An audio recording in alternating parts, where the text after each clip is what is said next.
नमस्ते बच्चों, ज्ञान मंत्रा में आप सबका स्वागत है। आज हम कक्षा 9 का पाठ 7 कर रहे हैं जिसका नाम है मेरे बचपन के दिन। यह पाठ लिखा है महादेवी वर्मा जी ने। आज हम सबसे पहले इसका लेखिका परिचय करेंगे और उसके बाद करेंगे पाठ का सारांश। तो अब शुरू करते हैं। महादेवी वर्मा का जन्म सन 1907 में उत्तर प्रदेश के फर्रुखाबाद शहर में हुआ था। उनकी शिक्षा दीक्षा प्रयाग में हुई। प्रयाग महिला विद्यापीठ में प्राचार्य पद पर लंबे समय तक कार्य करते हुए उन्होंने लड़कियों की शिक्षा के लिए काफी प्रयत्न किए। सन 1987 में उनका देहांत हो गया। तो बच्चों, महादेवी वर्मा जी का जन्म हुआ था उत्तर प्रदेश के फर्रुखाबाद शहर में और इनकी शिक्षा दीक्षा हुई प्रयाग में। वहीं प्रयाग में महिला विद्यापीठ में बहुत लंबे समय तक यह प्राचार्य पद पर बनी रही, जहां इन्होंने लड़कियों की शिक्षा के लिए बहुत ज़्यादा प्रयत्न किए और 1987 में उनका देहांत हो गया। महादेवी जी छायावाद के प्रमुख कवियों में से एक थी। निहार, रश्मि, नीरजा, यामा, दीपशिखा उनके प्रमुख काव्य संग्रह है।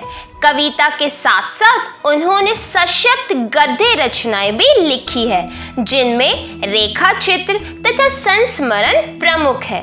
अतीत के चलचित्र, स्मृति की रेखाएं, पथ के साथ ही श्रृंखला की कड़ियां उनकी महत्वपूर्ण गद्य रचनाएं हैं। महादेवी वर्मा को साहित्य अकादमी एवं ज्ञानपीठ पुरस्कार से सम्मानित किया गया। भारत सरकार ने उन्हें पद्म भूषण से अलंकृत किया। जो भारत सरकार थी, उन्होंने उन्हें पद्म भूषण अवार्ड दिया है। महादेवी वर्मा की साहित्य साधना के पीछे एक और आजादी के आंदोलन की प्रेरणा है, तो दूसरी ओर भारतीय समाज में स्त्री जीवन की वास्तविक स्थिति का बोध भी है। हिंदी गद्य साहित्य में संस्मरण एवं रेखा चित्र की बुलंदियों तक पहुंचाने का श्रेय महादेवी जी को है। उनके संस्मरणों और रेखा चित्रों में शोषित पीड़ित लोगों के प्रति ही नहीं बल्कि पशु पक्षियों के लिए भी आत्मीयता एवं अक्षय करुणा प्रकट हुई है।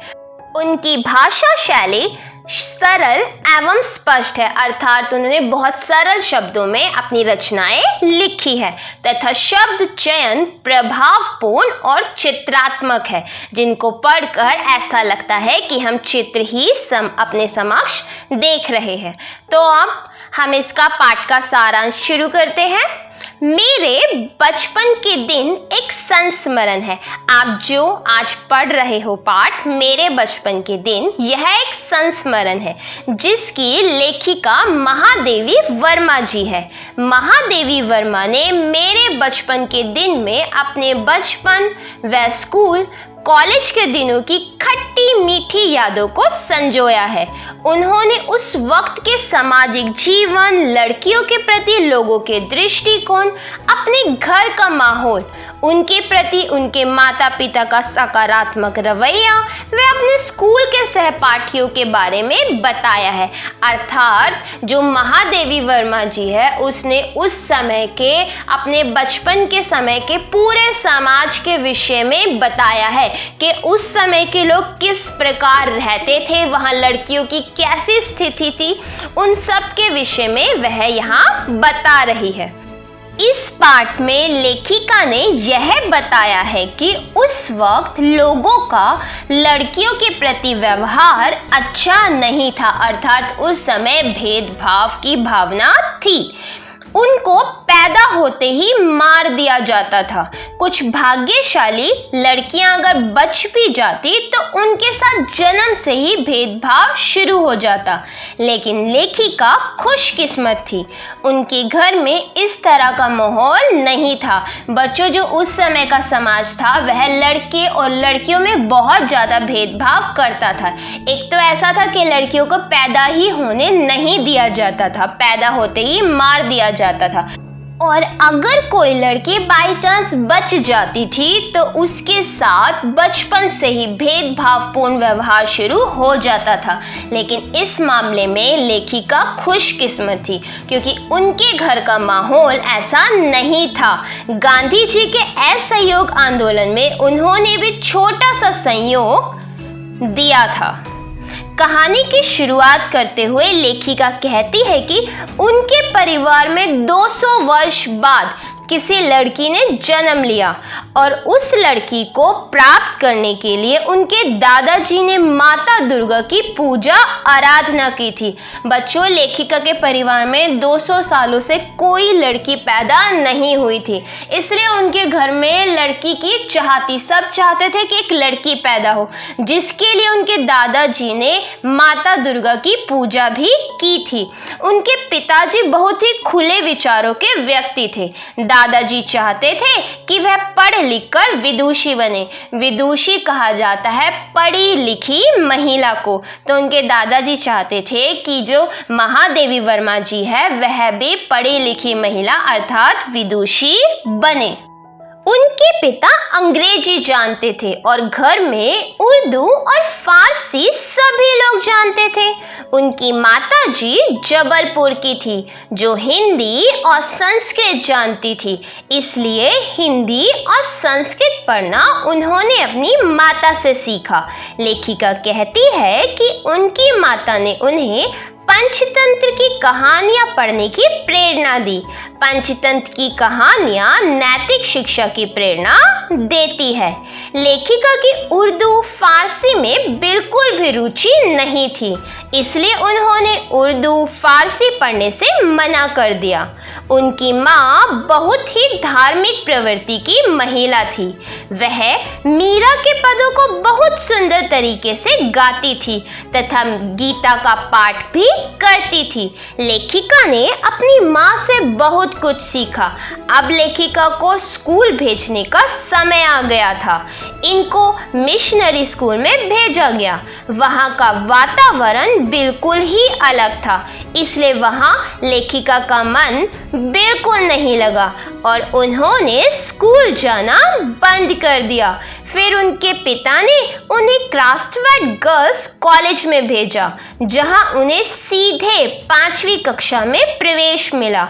यहाँ का माहौल लेखिका के घर के जैसा ही था।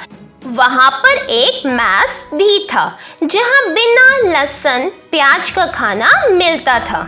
यहाँ लेखिका का मन पढ़ाई में लगने लगा। वो छात्रावास में रहती थी जहाँ एक कमरे में 4 लड़कियाँ एक साथ रहती थी।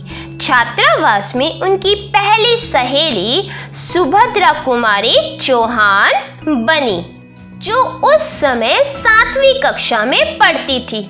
छात्रावास में सब सुभद्रा कुमारी चौहान को कवित्री के नाम से जानते थे क्योंकि वह कविताएं लिखती थी। यहाँ लेखिका भी अब कविताएं लिखने लगी थी, लेकिन वह किसी को इस बारे में बताती नहीं थी।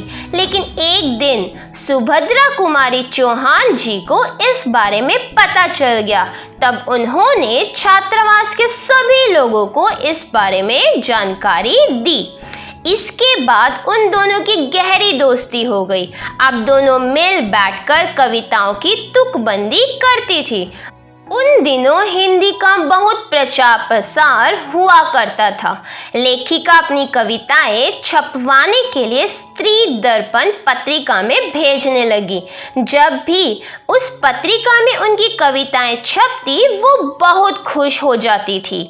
उसी वक्त गांधी जी ने भी असहयोग आंदोलन शुरू किया था और आनंद भवन इस असहयोग आंदोलन का केंद्र था, जहां पर खूब हिंदी भाषा का प्रचार प्रसार होता था।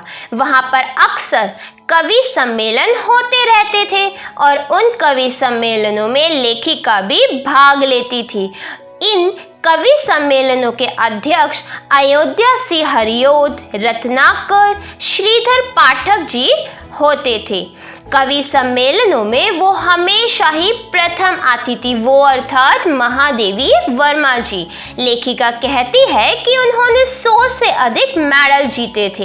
एक बार लेखिका को एक चांदी का कटोरा इनाम के तौर पर मिला, जिसमें बहुत ही सुंदर नक्काशी की गई थी। उन्होंने उस कटोरे को जब सुभद्रा कुमारी चौहान को दिखाया तो उन्होंने खुश होकर लेखिका से उसी कटोरे में खीर खिलाने की फरमाइश कर दी। गांधी जी अक्सर आनंद भवन आया करते थे और उनके छात्रावास की लड़कियां भी 1 आना 2 आना बचाकर गांधी जी के असहयोग आंदोलन कोष में दान देती थी। जब लेखिका ने गांधी जी को वह चांदी का कटोरा दिखाया तो गांधी जी ने उनसे वो कटोरा मांग लिया।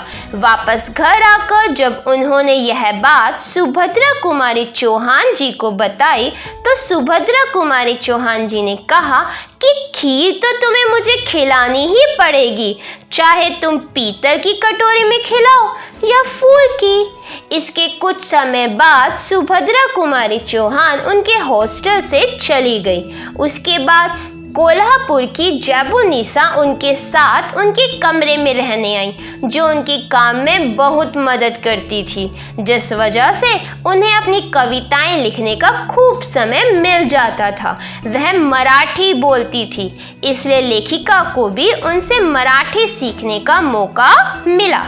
छात्रावास में अलग अलग भाषाएं बोलने वाली अलग अलग प्रदेशों से आई सभी छात्राएं एक साथ रहती थी। सबके बीच प्रेम, अपनापन व सौहार्द था। कहीं भी कोई वैमनस्य नहीं था, अर्थात सब लोग आपस में प्रेम की भावना से रहते थे। कहीं भी किसी के भी मन में भेदभाव की भावना नहीं थी।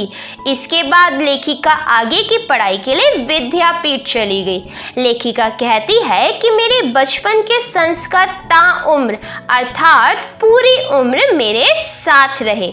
इसके बाद लेखिका अपने पड़ोसी ज्वारा के नवाब साहब के बारे में बताती है, जिनकी नवाबी अंग्रेजों ने छीन ली थी और वो उनके पड़ोस में आकर रहने लगे। नवाब साहब की बीवी को लेखिका ताई कहती थी और उनके बच्चे लेखिका की माँ को चाची जान कहते थे।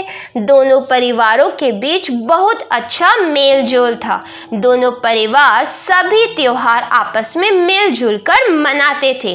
लेखिका के छोटे भाई का नाम भी मनमोहन नवाब साहब की बीवी ने ही रखा था। अब बच्चों, यहाँ पर लेखिका एक नवाब साहब की बीवी के बारे में बता रही है। यहाँ वे इसके माध्यम से ये बताना चाहती है कि उस समय में सभी धर्म के लोग आपस में मिलजुल कर प्रेम भाव से रहते थे। जो आगे चलकर फिर वह अपने भाई के बारे में बताती है कि नवाब साहब की बीवी ने मेरे भाई का नाम रखा था मनमोहन और वही नाम उसका हमेशा रहा। वह कहती है कि मेरा भाई मनमोहन जो आगे चलकर जम्मू और गोरखपुर यूनिवर्सिटी के वाइस चांसलर बने, इस बात से वह बताना चाहती है कि उनके भाई का नाम जीवन भर मनमोहन ही रहा। अंत में लेखिका कहती है कि उस समय लोगों के बीच अपनापन व प्रेम था। समाज में सौहार्द व एकता का वातावरण था। सौहार्द अर्थात मैत्री, दोस्ती या सद्भावना का, पारस्परिक मेल जोल का वातावरण था। सब लोग एकता से मिलकर रहते थे, लोग मिलजुल कर रहते थे और एक दूसरे के तीज त्योहार मनाते थे। अब तो ऐसा लगता है जैसे यह सब एक सपना था। लेखिका कहती है कि काश अगर आज भी वही माहौल होता तो आज भारत की कहानी कुछ और ही होती। तो बच्चों, ये था पाठ जिसमें लेखिका ने एक संस्मरण के द्वारा अपने बचपन की एक कहानी बताई। अब अपने बचपन के कुछ पलों को एक कहानी के रूप में संजोकर आपको बताया है कि उस समय का समाज कैसा था और आज उसमें कितना बदलाव आ चुका है। तो बच्चों, ये पाठ यहीं पे समाप्त होता है। उम्मीद है आप सबको समझ आया होगा। कोई भी डाउट हो आप कमेंट बॉक्स में पूछ सकते हैं। अगर वीडियो पसंद आई हो तो लाइक करना और चैनल को सब्सक्राइब करना मत भूलना। धन्यवाद।